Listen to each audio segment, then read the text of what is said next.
It's just better to live a better life and do the things that you know you should be doing on a regular and consistent basis. The challenge for a lot of men in doing this is that they think because of where they are right now, it will continue, that you don't really need to do anything. Guys, sovereignty in all ways. And this is how we hedge our bets, and this is how we give ourselves maximum opportunity to take advantage of risks as they arise.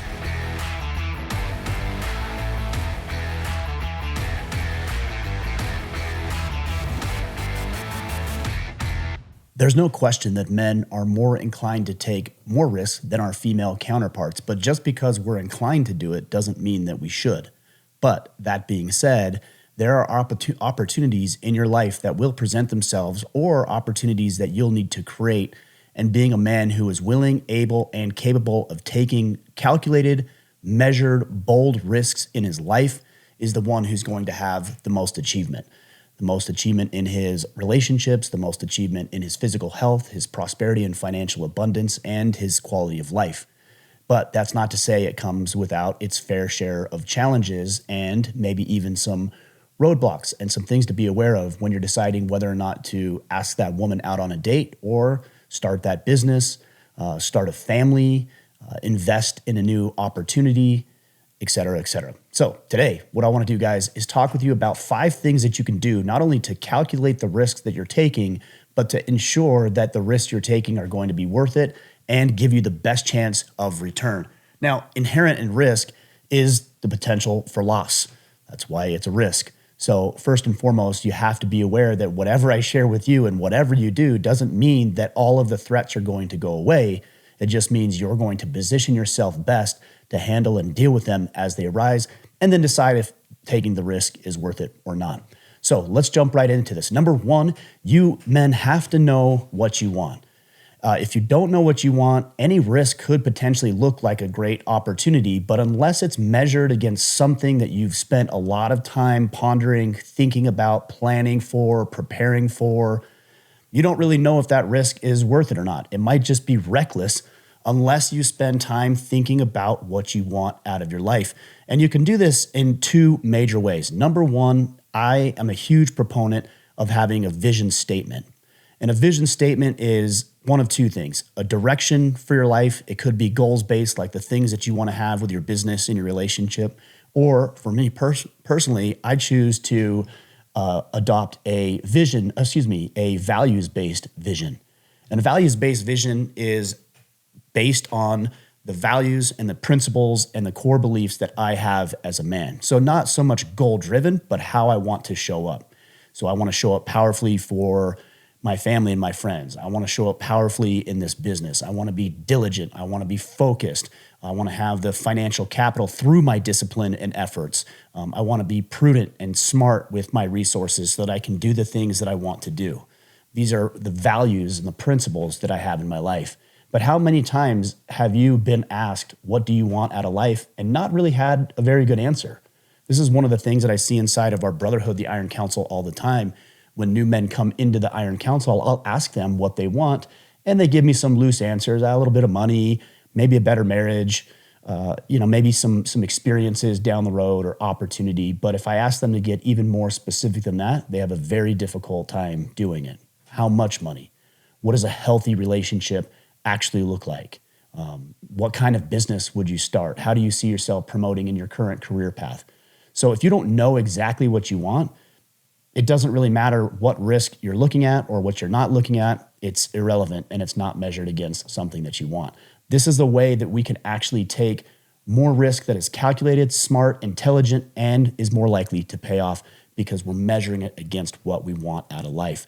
If we wait until those opportunities present themselves, we're less likely to make good, prudent decisions because we get caught up in the moment, we get emotionally charged, maybe we get greedy, maybe we get fearful, and we allow the emotional response to take over rather than the deliberate, intentional, thoughtful process to take hold and measure our risk-taking against.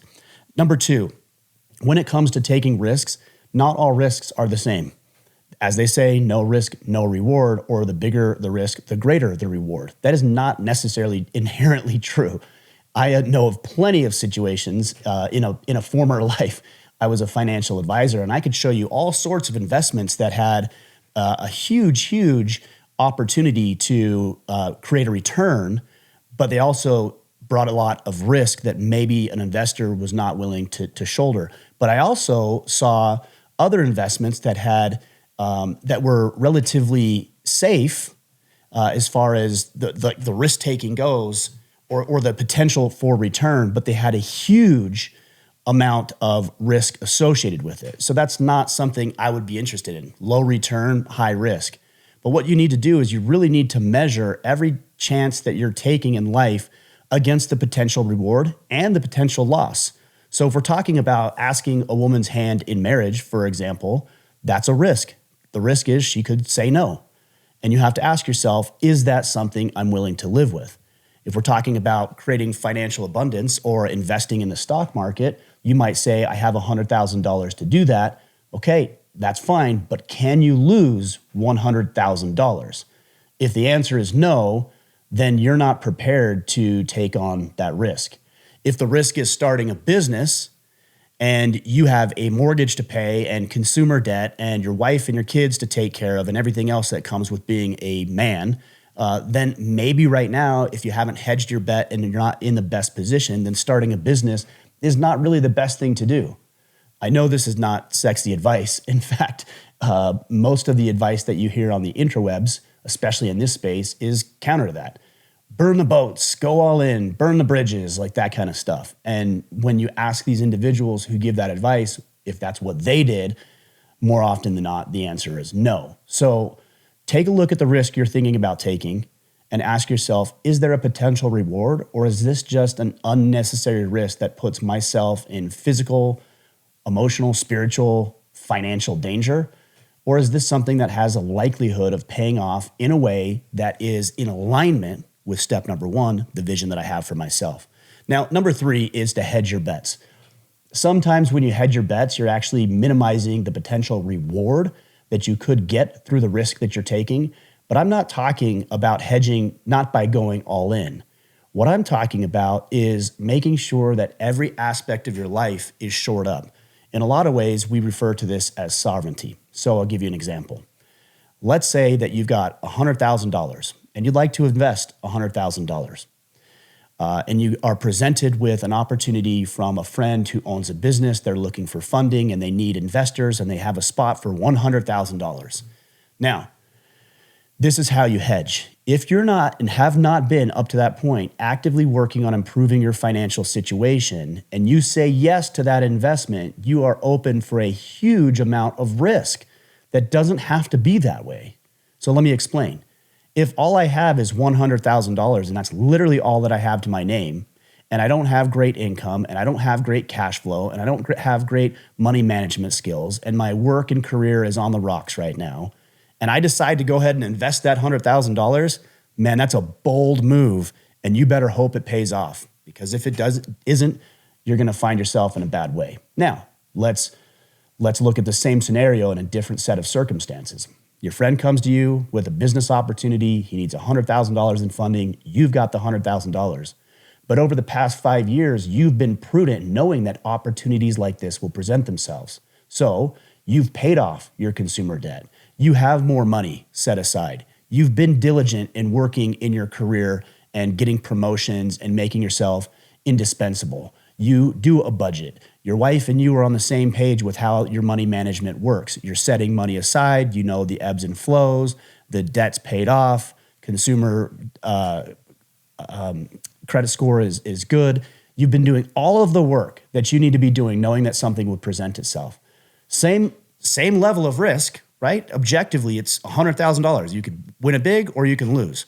But subjectively, there's a lot less risk for the second man than there is the first, because he was diligent about what he needed to do leading up to a potential opportunity. The same thing is true in the dating market. I see young men all the time who, have a woman that they want to ask on a date. Maybe it's on a dating app, or maybe it's in the workplace or any other environment that he sees this woman. If she's the only woman that he's ever approached or ever considered talking to, then that's a huge risk for him asking her out, because if she says no, he has no other options or opportunities. And so what that does is that keeps a man from doing the things that actually could help him progress in life. But if you counter that with a man who's done work on himself, he's fit, he's strong, he's bold, he's assertive, he's capable, he's got a good career, he's charming, he knows how to present himself well and communicate effectively, and he approaches women that he is interested in, and he has a large pool of women to draw from because of who he is and how he approaches the world, then if he asks one woman on a date and she says no, not much of a risk relative to the guy who only has one option. If you want to start a business and you or even ask for a promotion, if you don't network, if you haven't built up your skill set, if you don't talk with other people, if you haven't made yourself indispensable, then asking for that promotion or asking for feedback from a boss is going to be a very scary thing because the risk is subjectively higher for you than the guy who is well networked, who if he does lose his job, has a half a dozen jobs lined up within a couple of days, and who has the money, to go back to the money management, set aside so that if he was laid off, he can handle that. It's just better to live a better life and do the things that you know you should be doing on a regular and consistent basis. The challenge for a lot of men in doing this is that they think because of where they are right now, it will continue. And Kip, my co-host on the Ask Me Anything, talked about this the other day, the mantra of this too shall pass.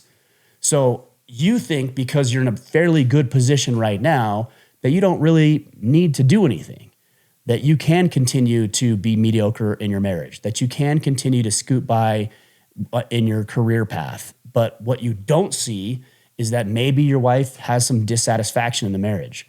What you don't see is that looming medical problem because you gain 2 or 3 or 4 pounds every year. Doesn't seem like a lot in the micro, but you do that over 5 or 10 years, and all of a sudden you're 50, 70, 80, 100 pounds overweight. Maybe there is a shift in the market that actually puts your job on the chopping block, but you don't see that because things seem to be going well right now. Guys, sovereignty in all ways. And this is how we hedge our bets, and this is how we give ourselves maximum opportunity to take advantage of risks as they arise. And I'm using risks and opportunities a little bit interchangeable, and I hope you understand what I mean when I say that. Again, this goes back to measuring risk versus reward. They don't always match up, so be smart about that. But risk can present a great opportunity if you are looking at the risk versus reward relative to what you want out of life. The next one here, guys. So we've got know what you want and why. We've got measure the risk versus reward. We've got hedging your bets, not by not going all in, but by shoring up of every other area of life leading up to risk and opportunity. Number 4 is to do a SWOT analysis. If you've not heard this term, it stands for strengths, weaknesses, opportunities, and threats. And so I do this all the time when I'm looking into an investment or I'm looking into a new project that I want to do with Order of Man or a new event that I want to run or any number of things. Maybe it's just a project around the house. Okay, so first, what are your strengths? What do you bring to the table? Because if you don't have any strengths in this particular department, it's going to be more risky for you than somebody who has the strengths. Now, in addition to that, what are your weaknesses? There's going to be deficiencies. There's going to be things that you're not good at, and you better acknowledge and recognize what they are. Too many men will not do that. They're afraid to look at their weaknesses. Obviously, it's not comfortable. It shows a measure of inadequacy and discomfort and then conjures up images of insecurity. But you have to know what your weaknesses are. Now, to go to the opportunities, I feel like we address this a little bit when it comes to risk versus reward. And then you can look at the threats. What are the potential downfalls? What could potentially happen? So again, if you're going to invest in a business proposition that your friend comes to you and says, hey, this is a new and emerging market, and we need to get in on the ground level, and here's why it's important, and here's my plan, and here's the team, and here's where we're good, and here's where we're not good, and here's how you can help, and here's how we need you to serve outside of just the financial contribution. Okay, now you can look at what potential threats could arise. Maybe this product or this offering is not as valuable or interesting to the market as you previously thought. Maybe it really is, but there's a huge sort of political risk in that if things shift in the political climate, then all of a sudden this industry is on the chopping block. Like a great example of that would be electric cars. Under certain presidencies, the electric mandates and the Green New Deal type thing is going to obviously play in favor of those who manufacture electric cars. But then you have this battle between Trump and Musk, and we don't need to talk about who's right or who's wrong or any of that, but there is a political risk to Musk that he's experiencing right now through the big, beautiful deal or whatever it's called, the big, beautiful bill. There's a real risk for him in that he's losing some credits, the way I understand it, or subsidies for manufacturing electric cars. So now all of a sudden, he's got a huge liability that did not exist before simply because of political risk. There's market risk, there's political risk, there's weather risk, there's foreign risk, there's your health, there's the other investors. There's so many different metrics of risk. So you need to look at what threats those are and ask yourself if I'm willing to address them, if I'm willing to handle and weather the storm when they come up, or I have to avoid this altogether. Just be aware of that. All right, and then the last thing, guys, here is this should not be controversial, but oftentimes it is. Get coaching. All right, somebody has likely done what you are setting out to do. Whether you're asking a woman on a date or you're getting back into the dating market after going through a divorce, or you're starting a new business or a new fitness routine, or maybe you want to go run a marathon, or maybe you want to learn how to get a promotion or how to speak better in public. There's literally coaches for everything. And you might say, well, I don't have the money to do it. Well, okay, it's still going to cost you. That's the thing that most people don't understand is I might say, well, coaching for X, Y, and Z projects is going to be $10,000. You might say, oh my goodness, that's a lot. I don't want to do that. Okay, well, what's the alternative? The alternative is that it could literally cost you $100,000, 10 times the amount, because you didn't get the coaching where they told you where to step, where to move, what to avoid, how to overcome it, what are the systems, and they're going to speed that process up. The reason that most people will not get the coaching is because of the associated price tag, but the cost, and that's different than price, the cost is so much higher to not getting coaching, but you just can't see it because you're not writing a check each month or each quarter or a one-time check. But trust me, that cost is still there. So think about what you want. Now, look, there's a lot of free options. There's podcasts like this one. There's email newsletters you can get access to. You can go to the library and get a library card and get books on the subject. Moving up the rung, you can go buy a book, whether it's Audible, and I've been doing a lot of listening lately, or buying the actual book. It could be subscribing to a low entry or a low cost program or mastermind or course. It could be going to an event. This is going to get more and more expensive as I go. It could be going to an event and rubbing shoulders with somebody who's sharing information that you're interested in. And then it could be ultimately one-to-one coaching. And that's probably going to be the most expensive route. But when I say coaching, don't think I'm saying go straight to one-to-one coaching unless that's what you want. There's a lot of other different ways to do it. But don't leave that on the table because it's expensive. It's expensive both ways. I would just rather pay upfront, expedite the process. It's going to be less expensive, and I'm going to have those results that much faster. Guys, this is how we measure risk. I want to reiterate, we don't want to be reckless. A lot of people will tell you that. Just burn the boats, burn the bridges, go all in, forget about everything else. That's not wise. That's not prudent. You have responsibilities, you have obligations, you have commitments that you've made, and we can't be reckless with our resources, especially if the people in our lives are impacted by the decisions that we will be making. That's not to say we shouldn't take risks. I think us as men are designed to take risk. I think we're, in a lot of ways, expected to take risks. We're expected to lead. People are looking for leadership, and they're looking for somebody who's bold and courageous, but also somebody who can do it prudently and in a healthy way. So I hope that helps.